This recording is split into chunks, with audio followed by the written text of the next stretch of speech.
Selamat pagi saudara-saudara yang terkasih dalam Kristus. Senang sekali saya Gita Hastuti bisa menyapa saudara-saudara sekalian dalam Saren Pagi, Sapaan dan Renungan Pagi GKI Salatiga hari ini, Selasa, tanggal 26 Agustus 2025. Hari ini kita masih berada dalam sukacita merayakan 80 tahun kemerdekaan Republik Indonesia dengan tema besar Bersatu Berdaulat, Rakyat Sejahtera, Indonesia Maju. Tepat hari ini juga kita memperingati ulang tahun yang ke-37 Gereja Kristen Indonesia. Minggu lalu kita memperingatinya dengan mengangkat tema Gereja yang Memanusiakan Manusia. Saudara, tak bisa dipungkiri bahwa lingkungan di mana kita hidup, baik itu di tengah-tengah GKI maupun di bumi Indonesia ini, kita hidup dalam lingkungan yang beragam. Untuk menghayati dua tema besar tadi, saya ingin mengangkat satu tema yang mungkin lebih membumi, ya, bagaimana kita bisa memaknai kebinekaan. Mari kita menyapa Tuhan terlebih dahulu sebelum kita merenungkan tema tadi. Selamat pagi Bapak, kami ucap syukur untuk pagi yang indah ini di mana kami boleh bangun pagi dan bersama-sama bersekutu melalui Saren Pagi GKI Salatiga ini.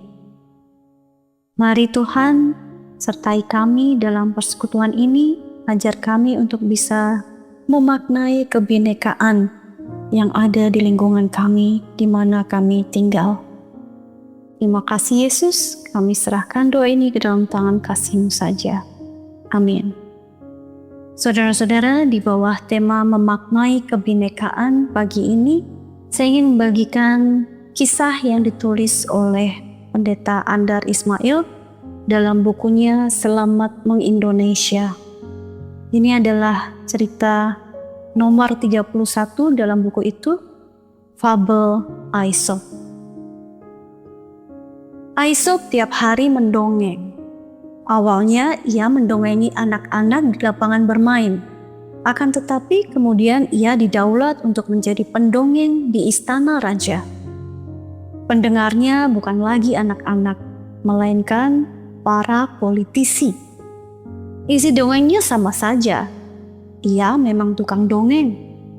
Jangan salah kira, saat ini saya bukan sedang mendongeng. Saya sedang menceritakan fakta sejarah. Aesop hidup pada tahun 620 hingga 564 sebelum Masehi di Athena, Yunani.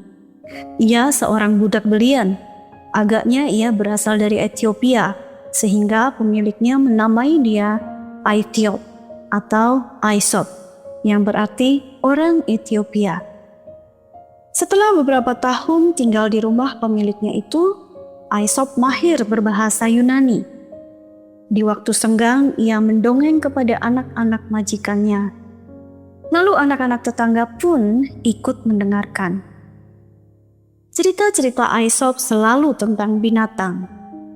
Aesop memakai ragam sastra fabel, yaitu cerita yang menggambarkan watak dan budi manusia, namun pelakunya binatang. Ciri lain dari fabel Aesop adalah konstruktif dan edukatif. Cerita itu membangun, dalam arti membuat orang menjadi bijak, berbudi, bertenggang rasa, menghargai orang lain, peduli pada kepentingan umum, berjiwa besar, dan menjunjung nilai-nilai luhur. Ini contohnya. Tanpa sengaja, seekor tikus berjalan di atas badan singa yang sedang berbaring. Singa itu terkejut dan marah. Dicekalnya tikus itu dalam genggamannya. Sekali kunyah pun, tikus itu akan masuk ke perut singa. Tikus itu memohon, "Maafkan aku tidak sengaja, kasihanilah aku." Timbul rasa iba singa itu. Dilepaskannya tikus itu. Pada suatu hari singa itu terperangkap dalam jaring pemburu. Singa itu berjuang melepaskan diri dari jaring itu. Namun, ia tidak bisa berkutik. Datanglah tikus itu. Tanpa berkata apapun, ia langsung menggigiti jaring itu. Ia terus menggigit. Akhirnya, jaring itu robek. Singa yang besar itu lolos dari maut berkat gigitan gigi tikus yang kecil itu. Tema pedagogis cerita ini adalah kemurahan hati, pertolongan, tahu berterima kasih, dan balas budi. Semua fabel yang diceritakan Aesop sederhana dan mudah dimengerti. Anak-anak suka mendengarnya. Akan tetapi, sebetulnya semua fabel itu dan ragam sastra fiktif lainnya seperti legenda, alegori, perumpamaan, hikayat, saga juga ampuh untuk orang dewasa. Oleh sebab itu, Aesop diminta untuk tinggal di istana Raja Croesus di Athena. Aesop mendapat kedudukan yang tinggi sebagai penulis dan juru cerita.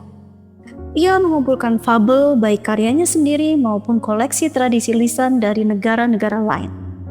Cerita-cerita itu berfungsi sebagai kritik sosial dan swakritik. Filosof besar Socrates yang hidup tahun 469 hingga 399 sebelum Masehi pun mengutip Aesop. Ampuhnya cerita-cerita rekaan atau fiktif untuk mengajar orang dewasa juga diyakini oleh Yesus.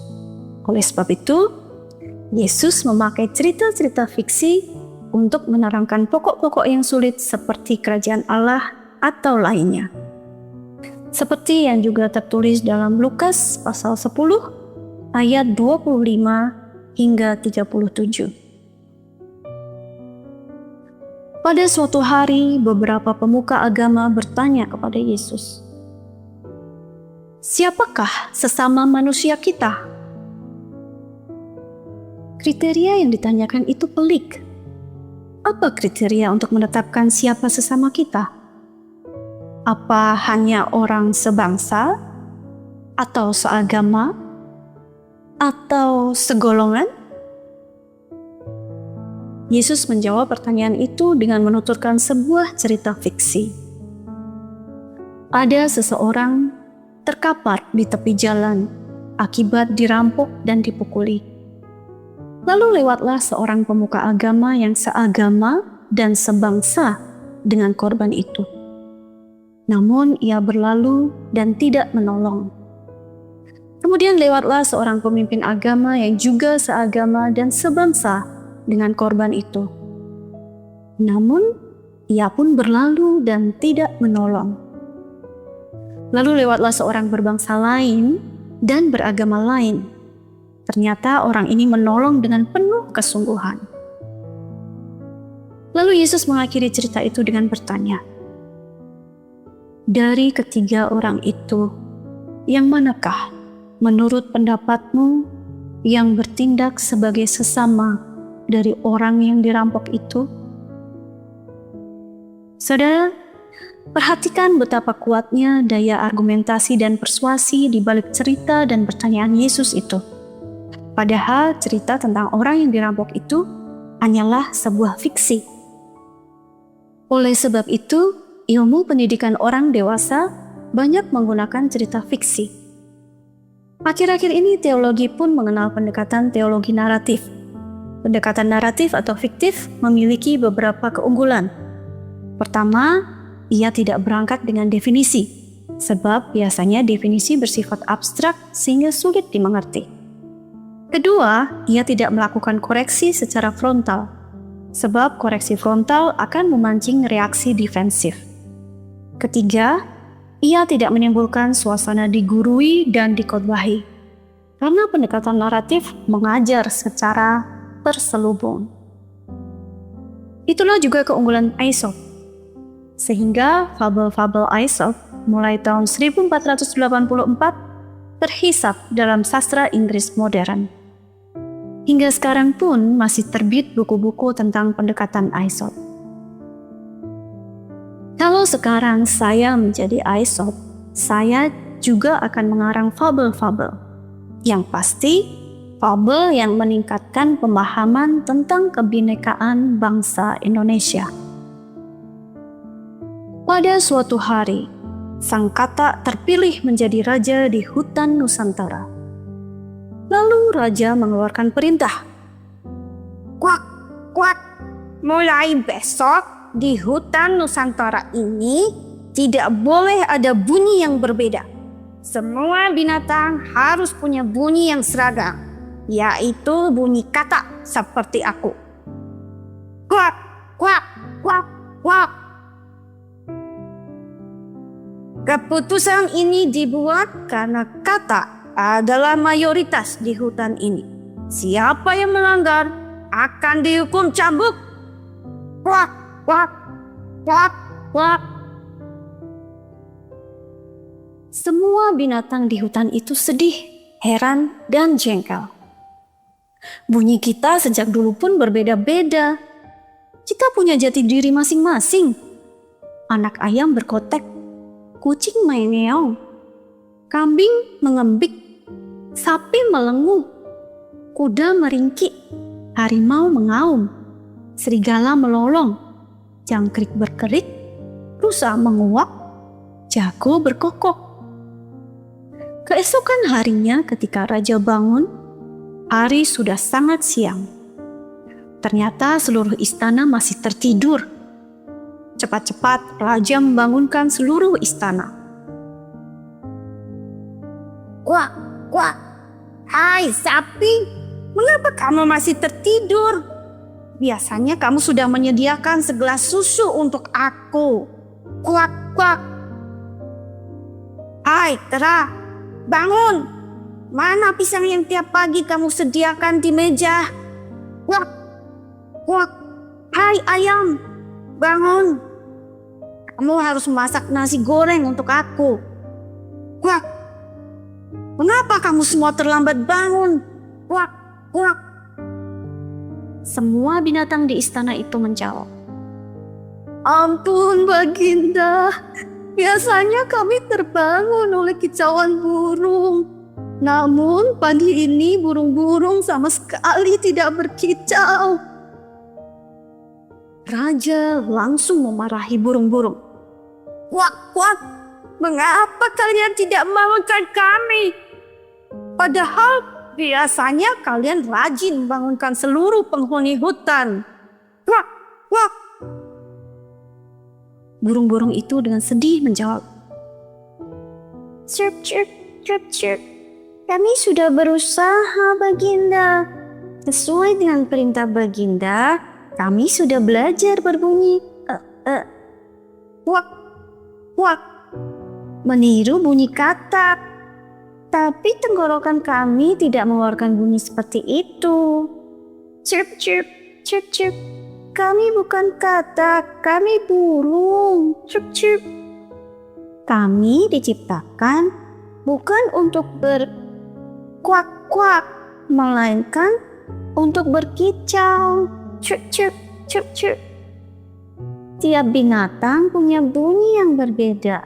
Tidak bisa diseragamkan. Chirp, chirp. Kita bineka. Chirp, chirp, chirp, chirp. Menyadari kesalahannya, raja mencabut kembali larangannya. Kuak, kuak. Mulai hari ini, hutan ini bersifat bineka lagi. Kuak, kuak. Tiap binatang boleh berbunyi berbeda-beda sesuai dengan kodratnya masing-masing. Kuak, kuak. Semua binatang langsung bersorak gembira. Guk, guk. Miau, miau.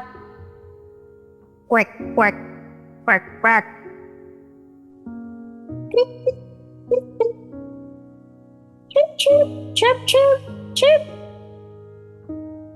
Wow. Toke. Toke. Kokoro yo. Nah, apa tema pedagogis dari kisah terakhir tadi? Saya akan menyerahkan kepada masing-masing dari kita untuk bisa merefleksikan dan memaknainya sendiri-sendiri. Mari kita satu dalam doa. Puji syukur kehadirat-Mu Bapa, kami boleh mendengarkan kisah dan merenungkan pesan dari Tuhan melalui kisah tadi. Ajar kami untuk lebih memaknainya dan menghayatinya dalam kehidupan kami sehari-hari.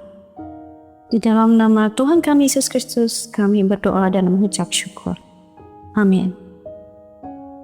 Saudara-saudara sekalian, selamat menjalani hari ini bersama Kristus. Saya berharap kita semua bisa hidup dengan lebih baik lagi dalam kebinekaan. Tuhan Yesus memberkati.